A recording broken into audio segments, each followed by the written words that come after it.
Imagine for a second that we were all wrong. Imagine that the very finale in 2019 that broke our hearts, that forced millions of fans to sign petitions and curse the writers. What if that failure could be turned into a triumph?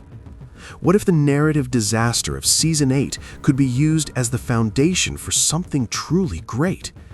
We're used to thinking the story is over and ruined, but if you look closely at the ruins of that finale, you might notice that the most important pieces didn't just leave the board. They moved into the perfect positions to start a new, even more terrifying game.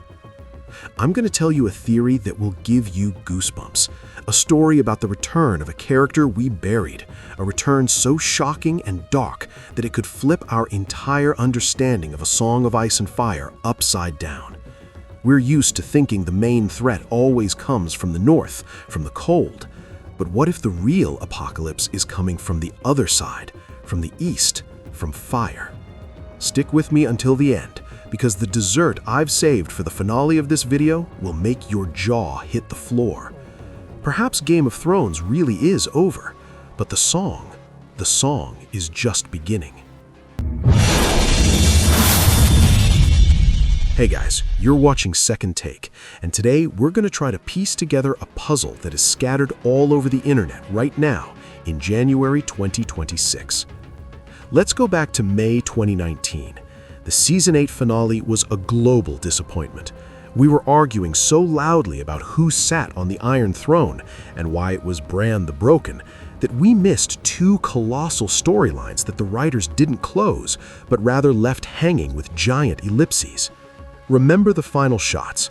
First, Jon Snow, exile, Queenslayer, walking beyond the wall with the wildlings.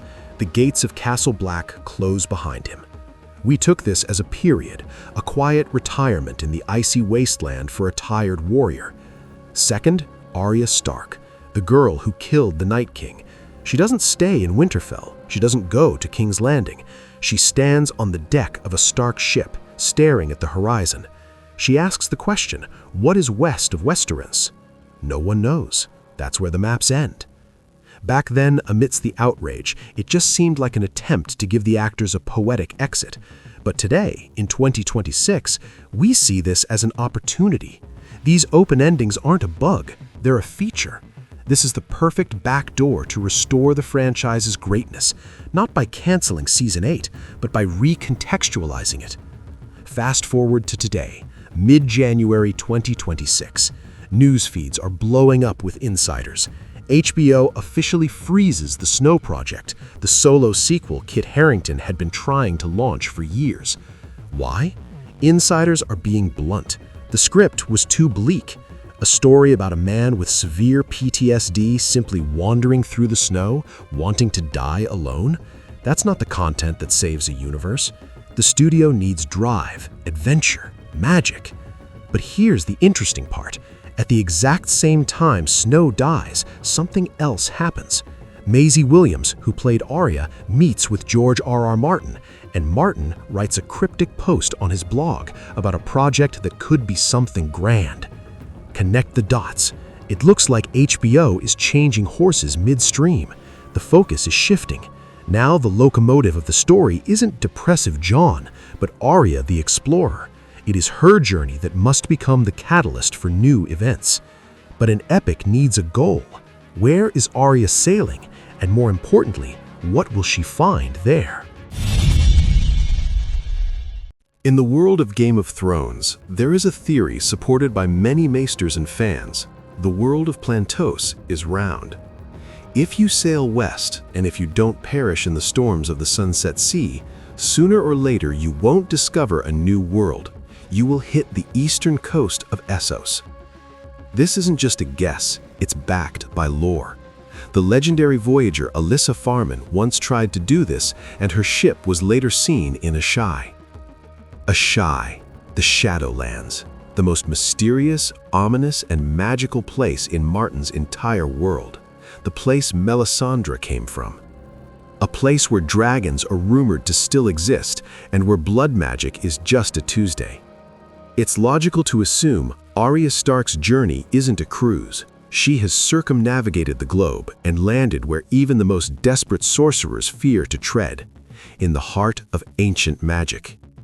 We're used to fearing White Walkers, but let's be honest, the Night King wanted to turn the world into a graveyard where the dead serve him forever.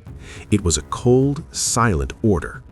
What Arya is rumored to encounter in the East is the exact opposite. The theory goes that the new threat screenwriters might be developing, possibly the concept by Kwang Dong Tron, isn't tied to ice, but to fire. If the Walkers turned people into obedient zombies, this force takes no prisoners. It doesn't seek slaves, it seeks fuel. Remember what Daenerys did to King's Landing? Total annihilation. Ash. No subjugation, only death. Now imagine that rage multiplied by the ancient magic of Asshai, a force moving from the east that doesn't want to rule the world, it wants to burn it to the ground, to cleanse it with fire, to erase a civilization that is rotten to the core. This is the threat of total oblivion. Arya, with all her faceless man training, realizes you can't kill a forest fire with a dagger. You can't outsmart a volcano. Westeros, relaxed and divided, would burn in a week. She needs to warn her home, but a message won't help. She needs a weapon, and she needs an ally. And this is where the lines converge. Arya realizes her skills as an assassin are not enough. She needs a general. She needs someone who has looked death in the eye and come back. She needs her brother. In this version of the story, Arya returns from the edge of the world, not to King's Landing, but straight to the Wall. Picture the scene. Arya finds Jon in a hut amidst the snow. He is broken. He's trying to forget the past, living the life of a hermit. But Arya isn't here to comfort him or invite him to a family dinner. She is here to drag him out of his voluntary exile. I've seen what's coming, Jon, and this time the Wall won't save us. The fire is coming from the other side. Why him? Are there no other heroes in Westeros? It's not about heroism. It's about biology and magic. During her journey, Arya learns the nature of the enemy.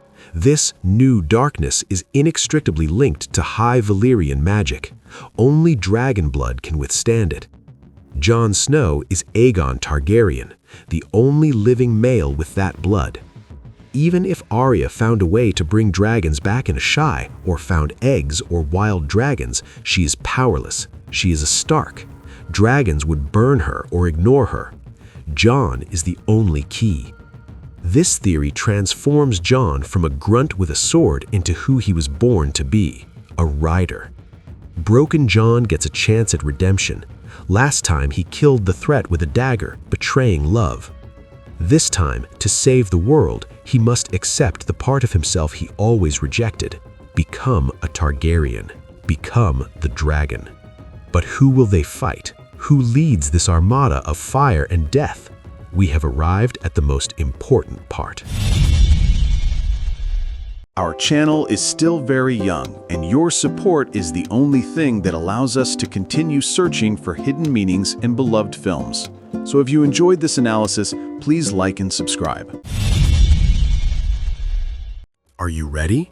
Because this is the detail that makes this theory genius. Arya tells Jon that the firestorm gathering in the east has a leader. It is not a faceless deity. This darkness has a face Jon sees in his nightmares every single night. Let's recall the Season 8 finale, the most painful moment. Jon kills Daenerys. She dies. Drogon arrives. He doesn't burn Jon. He melts the Iron Throne, gently takes his mother's body, and flies away. Where? Sam Tarly said it explicitly in the finale. Drogon was last seen flying east, to Volantis, to Asshai, to the domain of the Red Priests. We know what the Lord of the Light's priests can do. We saw them resurrect Beric. We saw them bring back Jon. But we also know that death changes people.